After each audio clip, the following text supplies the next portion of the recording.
Hello, welcome to the video. You might have heard of a little event called the 100 Years' War. It's nothing big. Within this already small event, there was a battle known as the Battle of Agincourt.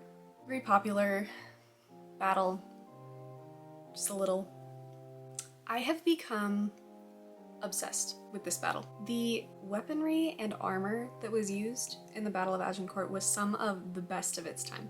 The pike and plate armor were both in use during this event, and they had only become important to the English about, I think, a century before the battle. Other weapons like the crossbow had been used by the French since 947 CE and by the English not long after that. But out of the weapons at Agincourt, nothing won more fame than, I have to say it, the longbow. I know, you've never heard this before. The English longbow devastated the French at Agincourt. These things were not easy to wield. I mean, they had a draw weight of 65 to 160 pounds. That's like 640 sticks of butter. Just off the top of my head, because I knew that. Anyways, they were usually 6 feet tall, which is, it's tall. It's taller than me by a lot. For reference, here is me, here's a squirrel, and here's a longbow. The discipline that you have to train with these things it's mind-blowing to me. Henry basically had units of archers placed on either side of the woods flanking the battlefield, and these contingents of archers did a wonderful job at shooting down as well as deterring and just overall frightening oncoming cavalry from the French side. Like I said, archers had to train for years to be deemed proficient enough to go to war. It was so important to the English to have trained archers that Edward III actually issued a law, the archery law, in 1363, basically requiring that you had to train with your longbow on Sundays and holidays. Basically, Edward didn't want people using their time playing sports or doing anything that could be maybe time better spent training with your longbow, which sucks because one, Sunday is God's day, and two, they had a lot of holidays back then. Medieval people had, excuse my language, a shit ton of holidays. Way more than we have now. I think I can count the amount of holidays we have. I think we have 10. I'm pretty sure we have 10 holidays where we actually get the day off work. In medieval England, they had 50 or 60 holidays. That's already a giant chunk that you have to practice the longbow out of the year. This means you're pretty much always practicing with your longbow. You're always ready for war, and the effective range of a longbow was about 250 to 300 yards. It was mostly for deterring enemies, frightening horses, and intimidating men. It is a hotly debated topic whether the longbow could pierce plate armor or not. After copious amounts of research, I have to say no. I'm not saying it was impossible, I'm just saying it was rare. You're not gonna expect your arrow to pierce plate armor. When loosing an arrow, you're probably gonna say, I sure do hope that my armor finds a weak spot, or maybe some chainmail, or maybe an open visor. You would be surprised if your arrow pierced plate armor. It wasn't the norm. It was designed to be impenetrable. If an arrow did pierce, it was probably in a weak spot, or a spot which was covered by chainmail and not by plate, like the underarm, the groin, the neck, or the eyes. Even though they didn't pierce plate armor, they were still really effective at deterring the enemy, and when they did hit chainmail, they did go through. But it's not surprising. A lot of things pierced chainmail. At Agincourt, the French were overwhelmed by what was quite literally a sky of arrows just coming down at you. I think probably the most effective use of the longbow was just scaring the shit out of people. Anyways, I digress. Another weapon used at Agincourt was the crossbow. I know I've gone on about the longbow for a while, but the crossbow was not to be underestimated. These weapons had been in use for thousands of years. It had just become more popular in European warfare around the 1100s. During Agincourt, these weapons were used mostly by the French. The English had their longbows. They did take a lot longer to span than the longbow, but they were similar to the longbow in most other aspects. For example, they had about the same chance as a longbow at piercing plate armor, which is not a lot, but the crossbow did have a heavier draw weight at 700 to 1500 pounds and could fire bolts and quarrels, which were fletched with wood. And because of that, they lasted longer than normal arrows. You don't have to continually refletch your arrows. The range of the crossbow did exceed the longbow by a little bit, 370 to 380 yards. So crossbows were really effective for the French, who I read somewhere that the French valued quantity over quality, and that's because the English devoted years to training longbowmen, making sure they were well trained, and the crossbow just didn't require that. They were a lot easier to aim. You didn't have to keep one hand on the string while you're aiming. With the tickler on a crossbow, which is just the trigger, you can aim without your hand being in the way. They did, like I said, take a lot longer to span, and there were several different ways at this point in time to span a crossbow. One of the most recognizable, and one that I quite like, is the windlass. This can be seen here where a French soldier is looking very stressed trying to span his crossbow. You basically hook the windlass to the string on the crossbow and you wind.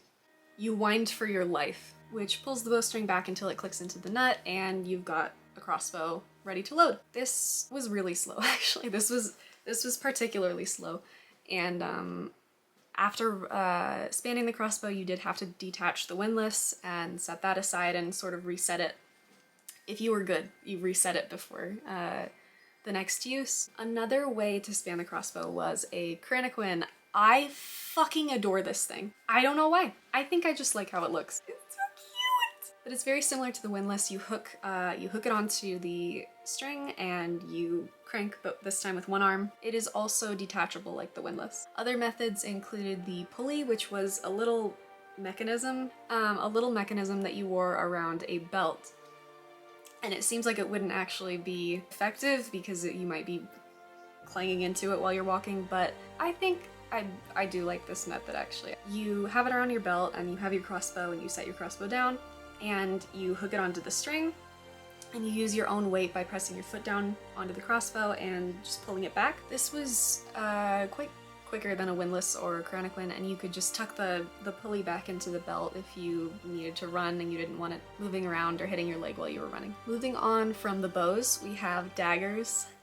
Stabby! The rondelle dagger. This was the standard dagger for a knight, and nobles too actually, of the late medieval period. This dagger, first of all, you can tell it's a rondelle dagger because it has a rounded disc guard. These were usually around 15 inches long and they could be either single or double-edged blade. Were very effective at piercing chainmail. As I said before, plate armor was nearly impossible to pierce, so many men were killed through less protected spots, such as the neck, underarm, groin, and eyes. Rondelle daggers were ideal for this technique. They were made to stab. They could pierce through chainmail and inflict fairly fatal wounds. I would say you could kill a man with a rondelle dagger pretty easily. Moving on to the next dagger, the Basilard dagger. This dagger had many uses outside of military use. If there was ever a common tool to carry around for just a multi-purpose tool, it was probably the Basilard dagger. Before 1388, it was pretty common to see people carrying it around, any class of person really. They carried it in their belt for general use, as a tool, as a weapon, an eating utensil. In 1388, Richard II passed a law banning servants and laborers from carrying the Basilard dagger, possibly because of high crime rate, like the world needed another reason to hate Richard II. Just like the rondelle dagger can be recognized by its round disc hilt, you can recognize a Basilard dagger from its capital I-shaped hilt. They came into use during the 13th century and really fast actually spread around Europe. The Basilard dagger had quite a long blade, longer than the rondelle, and it sort of teetered between being a dagger and a short sword because it was so long. They were around 17.5 inches. They generally had double-edged blades, were likely used in Agincourt for similar purposes as the rondelle dagger, to pierce chainmail, do the stabby, bring about fatal blows. Next, the Bollock dagger, which I find hilarious. Can you see the humor in my eyes? Characterized by its phallus-shaped hilt, the Bollock dagger was used by knights, men-at-arms, nobles, and archers as well for a backup sword. Fun fact, these were actually known as the kidney dagger in the Victorian era, probably because Bollock dagger is highly improper. Scandalous. Common people carried Bollock daggers too at this time. They were mainly used in war though, specifically for finishing blows in the eye, underarm, groin, all those good places. These daggers could have either a single-edged blade or a double-edged blade and were usually around 10 to 16 inches long. Though the dagger was commonly worn on the front of the belt during the 1300s. In the 15th century when Agincourt took place, they were more commonly worn on the side of the belt and sometimes would slip around to the back. The bastard sword. My bad, wrong bastard. This is the bastard sword. It was a type of longsword used by knights, men-at-arms, I believe nobles and monarchs. The cruciform style of the hilt was really popular in the Middle Ages. It sort of depicted and reinforced the idea that knights were soldiers of Christ. This sword usually weighed 5 to 8 pounds, had double-edged blades that reached around 40 to 48 inches long. From what I can discern, the blades were more meant for cutting and slicing. So if you got a man's helmet off, you could just pull out your bastard sword and slice his head off. Clean, easy, effective, or other appendages if you want to be an asshole. Next, the falchion. I shit on falchions. I don't shit on falchions. I don't love falchions. I think it's because it simply does not look like it belongs in medieval Europe. It belongs in a museum! It looks like it belongs in Persia, not in the 100 Years' War. It looks like a scimitar from the Middle East with a curved, single-edged blade. It was mainly used for cutting. You're probably not going to be stabbing anyone with this. It's curved. Calm down. It was characterized by a simple crossguard and a curved blade. These were mainly used by men-at-arms and foot soldiers. The two main types of falchions include the cleaver falchion, which is a machete-looking blade, and the cusped falchion, which was a straight blade with a curve at the end. At the time of Agincourt, the cleaver falchion probably would have passed its prime, and the cusped falchion probably would have been in use by this time. Because as time passed, the falchion sort of slimmed down to become the cusped falchion that's more widely known in artistic depictions of the sword. The arming sword. This was a standard sword for knights. It wasn't just for knights, it was for nobles and men-at-arms to carry. It appeared around the 11th century, and it was just a single-edged blade meant for piercing through gaps in armor. The simplicity it's gorgeous. I love it, which means you should love it. It's called the arming sword to differentiate it from great swords, also because men carrying this weapon were armed. The arming sword. You know that joke where historians are really bad at naming things? This weapon had also a cruciform hilt with a pommel, a blade reaching 27 to 32 inches, and if you can see in the photo, it evolved a bit to sort of have this curved little ring below the hilt. That was for placing your finger into to get a better grip on it, and you could have more control over your sword. Because you would usually be carrying a shield with this sword, it was really useful to have such a light weapon with you, and the control really helped to be able to maneuver around your shield. Moving on to pole arms. They're my favorite in this list. Exciting shit. The poleaxe. This was a staff weapon designed to reach farther than a sword, maintain the stabby ability of a spear, the crushing aspect of a hammer, and the slicing characteristic of an axe. The head of the poleaxe was made up of separate parts which were actually held together by rivets. The haft generally had a disc guard on it to prevent things, harm, typically had a disc guard fixed onto it. And two thin metal straps were affixed to the haft of the poleaxe, called langets, to protect from opponents chopping through the haft. The poleaxe was used by men-at-arms, knights, and foot soldiers. It could vary from 4 to 8 feet long and was usually used against cavalry charges or heavily armored men to sort of cause blunt force damage, as well as to grab at enemies and slice their limbs off. Next, the pike. The length of this weapon was really long. It could be from 10 to 22 feet long. It was a spear-like weapon used by infantry, primarily against cavalry charges where you could pierce a man from a distance, or a mount.